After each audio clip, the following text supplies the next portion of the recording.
Software engineer అయిన విష్ణుప్రియ ఆత్మహత్య ఎందుకు చేసుకుంది? అమావాస్య రాత్రులు మాత్రమే దోపిడీలు చేసే ఈ దొంగల ముఠ ఓ అమ్మాయిని మానభంగం చేసి చంపేస్తారు. ఈ కేసును డీల్ చేస్తున్న ఐపీఎస్ ఆఫీసర్ ఆ అమ్మాయిని ప్రేమించిన వ్యక్తి. తన లవర్‌ని రేప్ చేసి చంపేసిన ఆ దొంగల ముఠాని పట్టుకొని శిక్షించాలనుకున్నాడు. అందుకే ఈ కేసుని చాలా పర్సనల్‌గా తీసుకున్నాడు. చివరికి ఆ దొంగల ముఠాని వెతికి పట్టుకున్నాడు కూడా. కానీ ఇక్కడే ఓ పెద్ద షాకింగ్ ట్విస్ట్. ఆ అమ్మాయిని రేప్ చేసింది ఈ దొంగల ముఠా కాదు. అయితే మరి ఎవరు? ఇంతకీ ఆ రోజు ఏం జరిగింది? అనే కథాంశంతో ఓ క్రైమ్ ఇన్వెస్టిగేషన్ థ్రిల్లర్‌గా 'మొగలి రేకులు' టీవీ సీరియల్ ద్వారా మంచి ఫేమ్ తెచ్చుకున్న ఆర్‌కే నాయుడు గారు ఒక ఐపీఎస్ ఆఫీసర్‌గా నటించిన 'ది 100' అనే మూవీ గురించి రివ్యూ చెప్పుకుందాం. ఎంతో పట్టుదలతో కష్టపడి ఐపీఎస్ అయిన విక్రాంత్ పాత్రలో ఇక్కడ మనకు ఆర్‌కే నాయుడుని చూపిస్తారు. ఈ పాత్రలో ఆర్‌కే నాయుడు పర్ఫెక్ట్ గానే సూట్ అయ్యాడు. ఇతను ఆర్తి అనే అమ్మాయిని ప్రేమిస్తాడు. ఆర్తి పాత్రలో మిషా నారంగ్ చాలా బాగా నటించింది. ఎమోషన్ సీన్స్ లో ఆమె యాక్టింగ్ చాలా బాగుంది. హీరో తల్లిగా నటించిన కళ్యాణి నటరాజన్ ఈ మూవీలో సైక్రాటిస్ట్ గా మంచి పెర్ఫార్మెన్స్ ఇచ్చారు. ఐపీసీ సెక్షన్ 100 ని ముడిపెడుతూ తీసిన ఈ మూవీలో ఐపీఎస్ ఆఫీసర్ గా ఆర్కే నాయుడు చేసిన యాక్షన్ సీన్స్ చాలా బాగున్నాయి. ఇక హీరోయిన్ తల్లిగా నటించిన లక్ష్మీ గోపాలస్వామి యాక్టింగ్ బాగుంది. సెకండ్ హాఫ్ లో ఎంటర్ అయ్యే పుష్ప 2 మూవీ యాక్టర్ అయిన తారక్ పొన్నప్ప ఎంట్రీ సీన్ చాలా బాగుంటుంది. అతని పెర్ఫార్మెన్స్ చాలా బాగుంది. ఇన్వెస్టిగేషన్ జరుగుతున్న సమయంలో ఫ్లాష్ బ్యాక్ సీన్ జరుగుతున్నప్పుడు మధు పాత్రలో ఎంటర్ అయిన విష్ణుప్రియ యాక్టింగ్ బాగుంది. ఆమె వచ్చిన కాంచి కేసు మరింత కష్టంగా తయారవుతుంది. అంతేకాకుండా విక్రాంత్ ఫ్రెండ్ గా విద్యా పాత్రలో నటించిన ధన్య బాలకృష్ణ కూడా చాలా బోల్డ్ గా ఓ మ్యానిపులేటెడ్ ఉమెన్ గా కీ రోల్ లో నటించింది. మూవీ సాగుతున్నంతసేపు మనకి ఎక్కడ బోర్ కొట్టదు. అలాగని ఓ యాంగ్జైటీ కూడా ఉండదు.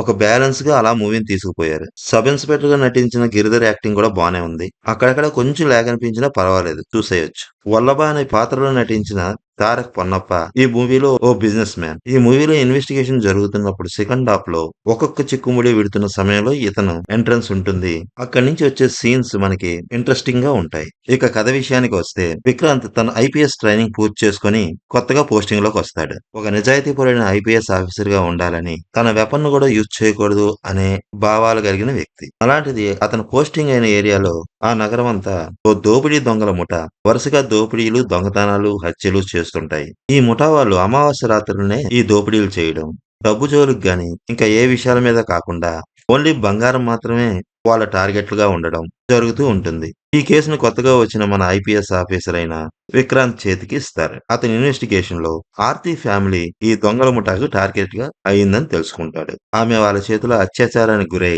హత్యకు గురైందని తెలుసుకుంటాడు. ఆర్తిని మన హీరో ఎంతగానో ప్రేమిస్తాడు. అటువంటి అమ్మాయికి జరిగిన అన్యాయానికి తగిన న్యాయం జరగాలని ఈ కేసుని చాలా పర్సనల్ గా తీసుకుంటాడు. ఈ దోపిడీ దొంగల ముఠ ఒడిశాకి చెందిన వారని ఒక్కొక్క విషయం బయటకు వస్తున్న కొద్దీ ఈ దోపిడీ దొంగలు పట్టుకున్నాక ఆర్తిని అత్యాచారం చేసి హత్య చేసింది ఈ దోపిడీ దొంగల ముఠ కాదన్న విషయం తెలుస్తుంది. ఫస్ట్ హాఫ్ అంతా హీరో ఈ కేసుని దోపిడీ దొంగలు ఆర్తిని రేప్ చేసి చంపేయడం అనే యాంగిల్లోనే ఈ మూవీని తీసుకెళ్తాడు. కానీ కొద్దిసేపు అయిన తర్వాత ఈ దోపిడీ దొంగలకి, ఆమె చావుకి, ఈ కేసుకి ఎటువంటి సంబంధం లేదు అని తెలిసిన తర్వాత హీరో ఈ కేసుని ఇంకో యాంగిల్లో ఇన్వెస్టిగేషన్ చేయడం స్టార్ట్ చేస్తాడు. ఈ స్టోరీ అంతా సెకండ్ హాఫ్ లో మనకి చూపిస్తాడు. సాఫ్ట్వేర్ ఇంజనీర్ అయిన విష్ణుప్రియ ఆత్మహత్య చేసుకుంటుంది. ఈ కేసుతో ఈమెకు బలమైన సంబంధాలున్నాయని తెలుస్తుంది. ఈ అమ్మాయి వచ్చిన కానించి ఈ కేసు మరింత కష్టంగా మారుతుంది. ఆర్తి చావు కేసు ఓ హైలీ ప్రొఫైల్డ్ కేసు అవుతుంది. పెద్ద పెద్ద వాళ్ళు వీళ్ళ ఫ్యామిలీని టార్గెట్ చేశారనే విషయం తెలుస్తుంది.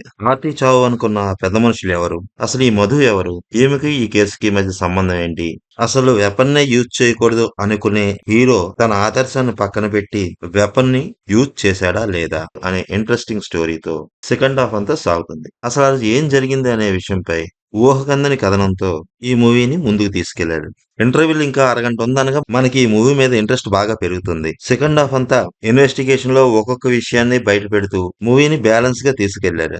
ఇంకో 40 నిమిషాల్లో మూవీ అయిపోతుందనగా మళ్ళీ మనకి మూవీ మీద ఇంట్రెస్ట్ బాగా పెరుగుతుంది. సినిమా బాగుంది, ఒకసారి చూడొచ్చు, ఫ్యామిలీతో వెళ్ళొచ్చా అంటే ఇంటర్వ్యూలకు ముందు క్లైమాక్స్ లో ఓ 2 సీన్లు తప్ప మిగతా మూవీ అంతా ఫ్యామిలీతో చూడొచ్చు.